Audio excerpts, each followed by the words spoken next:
मध्य प्रदेश में कुछ ही महीनों में विधानसभा चुनाव है और प्रधानमंत्री मोदी ने राजधानी भोपाल से चुनावी बिगुल फूंक दिया है। भोपाल में पीएम मोदी ने मेरा बूथ सबसे मजबूत कार्यक्रम को संबोधित किया। इस दौरान एक महिला कार्यकर्ता ने उनसे समान नागरिक संहिता पर भी सवाल किया। जवाब देते हुए पीएम मोदी ने कहा, आजकल समान नागरिक संहिता के नाम पर भड़काया जा रहा है। परिवार के एक सदस्य के लिए एक नियम हो, दूसरे सदस्य के लिए दूसरा नियम हो, तो क्या वो घर चल पाएगा? तो ऐसी दोहरी व्यवस्था से देश कैसे चल पाएगा? प्रधानमंत्री मोदी ने कहा कि सुप्रीम कोर्ट ने बार बार कहा है कि कॉमन सिविल कोड लाओ, लेकिन ये वोट बैंक के भूखे लोग, वोट बैंक की राजनीति करने वालों ने पसमानदा मुसलमानों का शोषण किया, लेकिन उनकी चर्चा कभी नहीं हुई। समान नागरिक संहिता एक ऐसा मुद्दा रहा है जो हमेशा से बीजेपी के एजेंडे में रहा है। 1989 के लोकसभा चुनाव में बीजेपी ने पहली बार अपने घोषणा पत्र में इस मुद्दे को शामिल किया था। 2019 में भी बीजेपी ने इसे दोहराया था। कई बीजेपी शासित राज्यों में भी समान नागरिक संहिता लागू करने की बात कही जा रही है। बीजेपी का मानना है कि जब तक समान नागरिक संहिता को अपनाया नहीं जाता, तब तक लैंगिक समानता नहीं आ सकती है। अब आपको बता रहे हैं कि ये समान नागरिक संहिता आखिर है क्या। समान नागरिक संहिता यानी सभी धर्मों के लिए एक ही कानून। अभी होता ये है कि हर धर्म का अपना अलग अलग कानून है और वो उसी के हिसाब से चलता है। हिंदुओं के लिए अपना अलग कानून है जिसमें शादी, तलाक और संपत्तियों से जुड़ी बात है।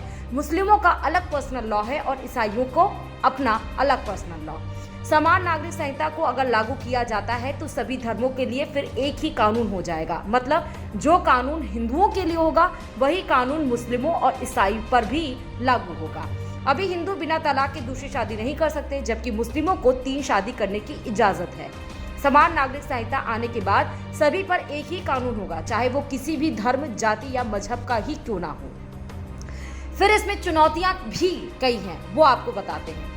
अगस्त 2018 में 21वें विधि आयोग ने अपने कंसल्टेशन पेपर में लिखा था कि इस बात को ध्यान में रखना होगा कि इससे हमारी विविधता के साथ कोई समझौता ना हो और कहीं ये हमारे देश की क्षेत्रीय अखंडता के लिए खतरा का कारण ना बन जाए।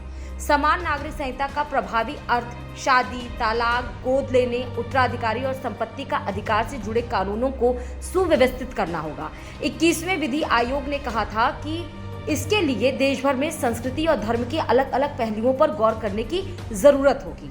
समान नागरिक संहिता का विरोध करने वाले कहते हैं कि इससे सभी धर्मों पर हिंदू कानूनों को लागू कर दिया जाएगा।